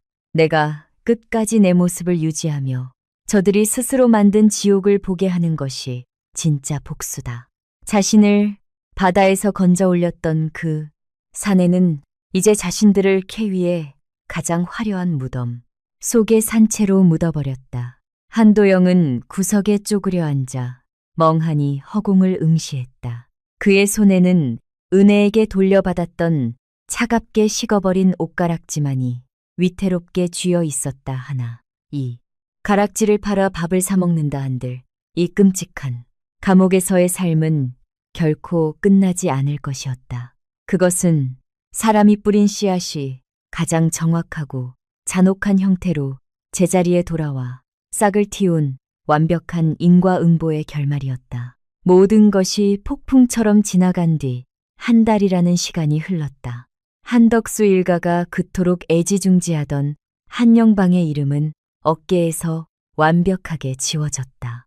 그들의 몰락은 저작거리 입방아를 좋아하는 사람들의 말잔치에 잠시 오르내리다. 이내 언제 그랬냐는 듯 세상에 관심에서 멀어졌다. 사람의 오기와 오만이 만든 흙탕물은 결국 시간이라는 거대한 파도에 씻겨 흔적도 없이 사라지기 마련이었다. 그 사이 은혜에게도 많은 변화가 찾아왔다. 그녀는 하던 문서 일을 그만두고 아비가 사재를 털어 남몰래 운영해오던 좋은 유가족 돕기방의 일을 도맡게 되었다. 아비가 15해 전 바다에서 2다리를 잃은 뒤 평생을 바쳐 지켜온 또 다른 생명줄을 이제는 딸인 은혜가 함께 쥐고 걷기로 결심한 것이다. 어느 늦가을 오후 그 방 안에서는 작고 따뜻한 웃음소리가 흘러나오고 있었다. 어른신 이거 제가 그렸어요. 상어랑 싸우는 바다의 장수님이에요. 8살 난 계집아. 이 소양이가 고사리 같은 손으로 그림 한 장을 내밀었다. 소양이는 3년 전 남해에서 일어난 조은선 화재 사고로 아비를 잃은 유족의 아이였다. 문덕보는 소향이의 아비가 순직한 뒤 남겨진 식솔의 생계와 소향이의 서당갑 전부를 남몰래 대주고 있었다. 널판 수레에 앉은 문덕보가 그림을 받아들고는 빙그레 미소를 지었다. 허허, 장수님이 아주 늠름하게 생겼구나. 다리도 아주 튼튼해 보이고 말이다. 당연하지요. 우리 아버지처럼 장사님이니까요. 어른신도 장사님이잖아요. 우리 엄마가 그러셨어요. 어른신은 보이지 않는 곳에서 우리를 지켜주는 바다의 장수님이라고요. 소양이의 맑은 눈망울을 마주한 문덕보의 거친 손이 아이의 머리를 다정히 쓰다듬었다. 그 광경을 문가에서 지켜보던 은혜의 가슴 한구석에서 뭉클한 온기가 번져나갔다. 은혜는 이제야 온전히 이해할 수 있었다. 자신의 아비가 얼마나 크고 위대한 사람인지를. 피도 눈물도 없는 냉혹한 장사판에서 상계의 지배자라 불리며 적들의 숨통을 끊어놓던 그 서늘한 위엄은 실은 이렇듯 힘없고 상처받은 사람들의 울타리가 되어주기 위해 아비가 평생을 바쳐 벼려온 방패였다는 사실을. 늦은 오후 일을 마친 두 사람은 소달구지를 타고 바닷가 절벽길로 향했다. 마침 해가 서쪽으로 뉘엿뉘엿 넘어가며 바다와 하늘을 온통 붉고 보랏빛으로 물들이고 있었다. 선선한 가을 바닷바람이 은혜의 머리카락을 기분 좋게 흐트려 놓았다. 은혜는 아비의 술에 손잡이를 밀며 해변을 따라 길게 이어진 오솔길을 천천히 걸었다. 철썩철썩 먼 바다에서 밀려온 파도가 하얀 포마를 일으키며 모래를 적시고는 이내 부드러운 소리를 내며 쓸려 내려갔다. 일정한 파도 소리를 듣고 있자니 은혜의 마음속에 남아있던 마지막 찌꺼기마저 모두 씻겨 내려가는 듯한 기분이 들었다. 아버지 은혜가 술의 곁으로 걸음을 옮겨 아비와 시선을 맞추며 불렀다. 최총행수한테 들었어요. 그 사람들 집 아버지가 값을 치러 사들여서 평생 살게 해줬다고요. 문덕보는 시선을 수평선에 둔 채 조용히 고개를 끄덕였다. 그래, 지금쯤 아마 그 크고 텅 빈 저택에서 등불 하나 못 켜고 벌벌 떨며 추운 겨울을 준비하고 있겠지다. 뺏고 길거리로 내쫓아 버릴 수도 있었잖아요. 아버지 성격에 확실하게 숨통을 끊을 줄 알았는데 왜 굳이 그 저택이라는 껍데기를 남겨주셨어요. 은혜의 물음에 문덕보는 희미하게 웃었다. 길거리로 내모는 것이 목적이었다면 애초에 내 손에 피를 묻히지도 않았을 것이다. 그냥 시세의 이치대로 무너지게 내버려두면 그만이었지. 아비는 잠시 말을 멈추고 깊은 숨을 들이마셨다. 바다의 짠내와 솔향이 섞인 바람이 두 사람의 곁을 스쳐 지나갔다. 은혜야, 누군가를 진짜로 망하게 하는 것은 그 사람의 재물이나 지위를 빼앗는 것이 아니란다. 스스로 쌓아 올린 탐욕의 모래성이 얼마나 부질없는 것인지 매일 눈을 뜰 때마다 뼈저리게 확인하며 살아가게 만드는 것. 그것이 진짜 지옥이지. 은혜는 묵묵히 아비의 다음 말을 기다렸다 하나 무엇보다 중요한 것은 말이다. 상대를 짓밟고 파멸시키는 행위 그 자체가 우리의 목적이 되어서는 안 된다는 것이다. 내가 끝까지 내 원칙을 지키고 내 깊이를 잃지 않는 것, 짐승을 상대한다고 해서 나까지 짐승이 되지 않는 것. 그것이 아비가 살아가는 방식이자 가장 완벽한 복수란다. 짐승을 상대한다고 나까지 짐승이 되지 않는 것. 그 말을 듣는 순간 은혜의 머릿속에 매화당에서의 그날이 생생하게 떠올랐다.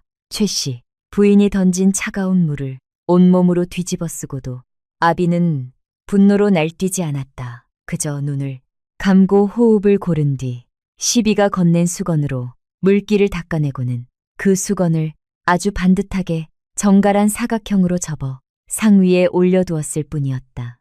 아버지 은혜의 눈시울이 조금 붉어졌다. 그날 매화당에서 아버지 얼굴에 물을 맞았을 때 왜 안 무너지셨어요? 화도 안 나셨어요? 어떻게 그렇게 침착할 수 있으셨어요? 문덕보가 고개를 돌려 은혜를 바라보았다. 그의 눈동자는 방금 소양이를 바라보던 때처럼 한없이 다정하고 따뜻했다. 내가 거기서 무너지고 소리를 지르면 내 뒤에 서 있는 네가 더 비참하고 힘들 것 같아서 그랬지. 그 한마디에 결국 은혜의 눈에서 눈물이 툭 떨어지고 말았다. 세상을 다 가진 듯한 상계의 지배자도 수천 냥의 재물을 굴리는 냉혹한 상단주도 아니었다. 그저 세상 무엇보다 딸이 상처받는 것을 두려워했던 바보같이 크고 깊은 아비일 뿐이었다. 아버지는 참으로 못 당하겠어요.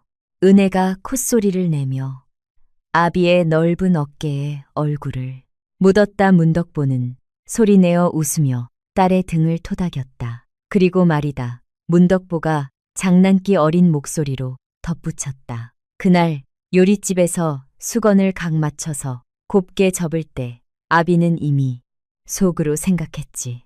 아, 이 싸움은 내가 완벽하게 이겼다고 말이다. 스스로 분노를 다스리지 못하는 자는 결코 이 거대한 바다에서 살아남을 수 없거든.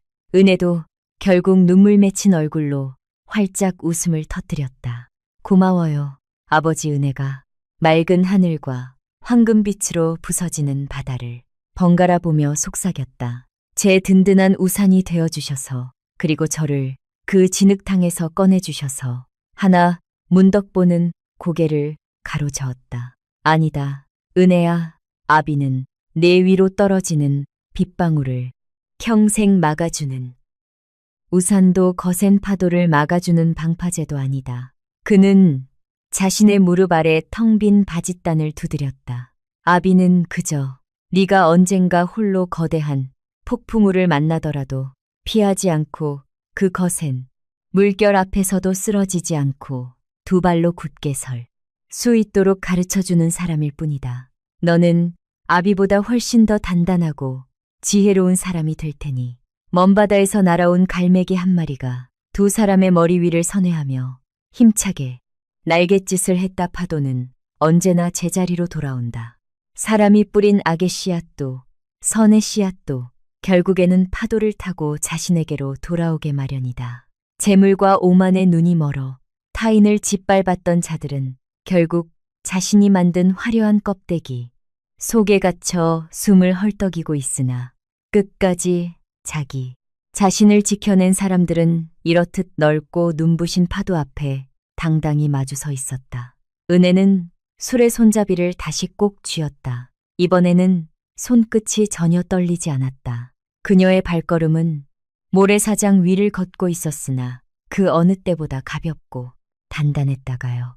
아버지, 오늘 저녁은 제가 아버지 제일 좋아하는 전복과 생선을 넣은 탕을 살게요. 방금 새로 맡은 일 첫 댐을 받은 기념으로 제가 대접하는 것인가. 비싼 건 먹어도 되느냐? 당연하지요. 전복 제일 큰 것으로 시켜드릴게요. 부녀의 경쾌한 대화 소리가 파도 소리에 섞여 붉게 타오르는 저녁 하늘 위로 퍼져나갔다.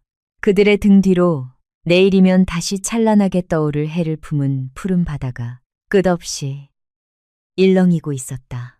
어떤 비바람이 몰아쳐도 결코 마르지 않을 깊고 거대한 바다의 위로가 그곳에 있었다.